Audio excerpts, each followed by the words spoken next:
On July 8th, 2021, the Phoenix Suns went up 2-0 in the NBA Finals, about to cruise to the franchise's first championship. Instead, they didn't win another game. The Bucks won 4 straight. Giannis won Finals MVP. But Phoenix had young stars on their roster on good contracts, all their future draft picks to improve, and 4 years later, all of it is gone. They might be the worst situation in the entire NBA. Why? Because of one man, Matt Ishbia.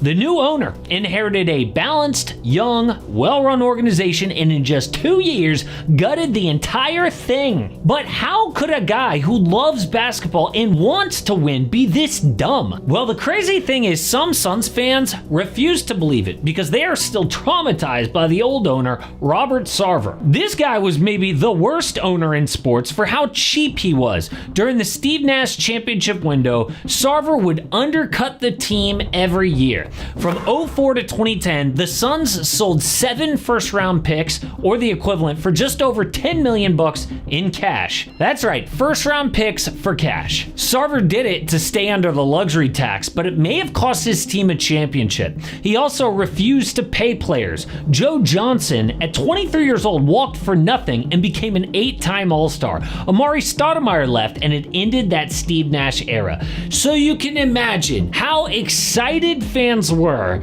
to have a new owner who loves the game with deep pockets. Ishbia came into the league as the 6th richest NBA owner. Now, some of these numbers vary, but he's at least top 10, even after buying the team for $4 billion. But Ishbia is showing us there is more than one way you can ruin a franchise. Thanks to Bear Mattress for sponsoring this video, and head over to bearmattress.com/amhoops. Use my code AMHOOPS to get 40% off your mattress. So Bear is a premium fiberglass free mattress designed to upgrade your sleep quality, and it's conveniently shipped to your door for free within the US. I've had my Bear mattress for a little over 6 months, and I love it. Wake up feeling super rested because I fall asleep fast and I don't feel hot at night. But Bear knows that everybody has different preferences and sleep positions, so to help find you the best mattress, they have made a sleep quiz that will remove all the guesswork. I took the quiz.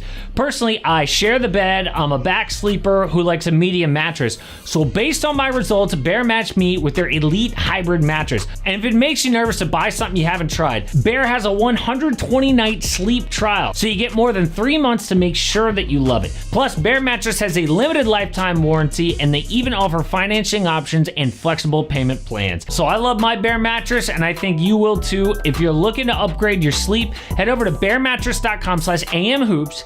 Use code AMHOOPS to get 40% off your Bear Mattress. This is higher than what is being offered on site, so check them out while you can. The first thing he did was push for his own GM to sell depth and picks for Kevin Durant. Got KD and TJ Warren for Mikal Bridges, Cam Johnson, Jay Crowder, and control of 5 first-round picks, but it wasn't enough. The next year, he made 2 disastrous trades. The first one was Chris Paul, Landry Shamet, control of 5 firsts and 7 seconds for Bradley Beal and that infamous no-trade clause. But people don't talk enough about the other trade that Phoenix made that summer. They dealt out Ayton and Toumani Camara for Yusuf Nurkic, Grayson Allen, and Cat Filler. Now, Allen ended up being a good shooter, but Ayton and Camara for Yusuf Nurkic? Nurk ended up being one of the worst centers in the league, and Camara became second-team all-defense as a rookie, a rising star. And what did they get for all these big moves? Suns went from NBA Finals in 2021, get KD losing the second round, get Beal losing the first round, last year missed the playoffs entirely as the most expensive team in NBA history. And every step along the way, Ishbia keeps raising red flags. He has hired and fired 4 different head coaches in 2 calendar years. My goodness. But what's worse is the people he does hire make no sense. See, Ishbia was a walk-on for his college basketball team, Michigan State. Even won a championship in 2000. Dude was inspired by his coach, Tom Izzo. But it feels like all you need to work for the Suns these days is a connection to MSU. The owner was a player, the new GM and assistant coach, and the new coach was a video coordinator. Oh, well, what's the big deal? They obviously know basketball.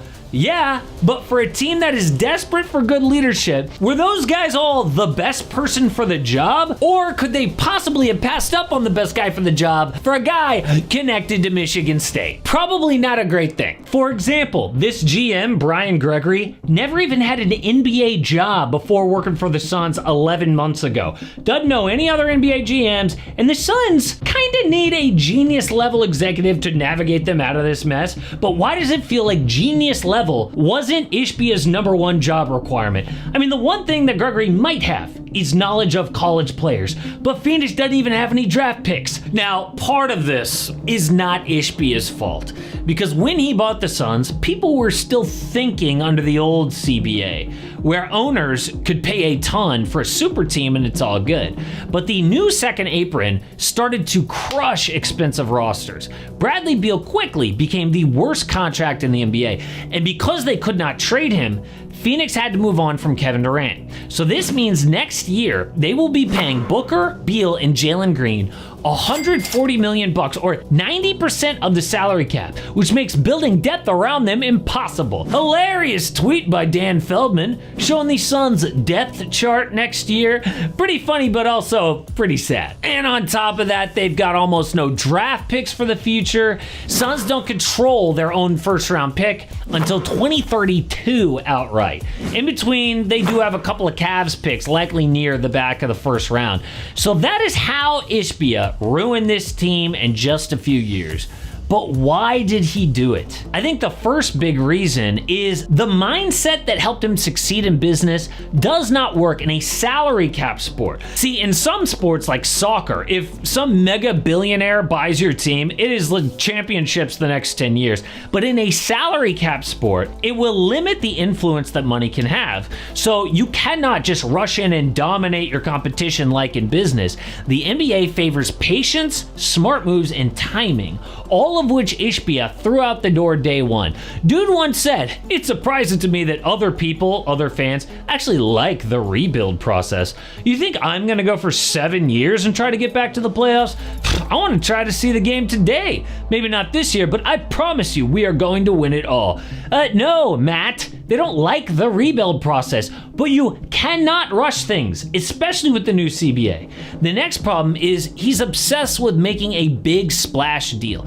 Ishbia values headline moves over sustainable ones, which is a hallmark of bad ownership across all sports. But worst of all, he overrates his own basketball IQ. This man clearly loves the game, but sometimes you get the impression that because he was a walk-on at Michigan State, Ishbia considers himself an expert, even at the NBA level. I mean, clearly still has a player's mindset, like in the playoffs when he refused to give Nikola Jokic the ball back, which led to Jokic touching him. Ishbia flopped and Joker got a technical foul. Dude, you're not playing anymore. But he also got clowned for getting swept in the first round and then saying, ask the other 29 GMs, 26 would trade their whole team for ours. Clearly a man who overrates his own evaluations. But even after pushing for the Kevin Durant trade and firing all those coaches, Ishbia is now doubling down on meddling with the team. Said he's going to be even more involved as an owner.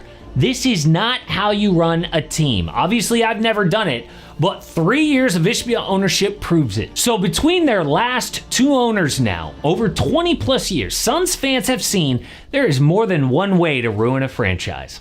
But at least Ishbia's heart is in the right place. You cannot say the same for some of these WNBA players and Caitlin Clark.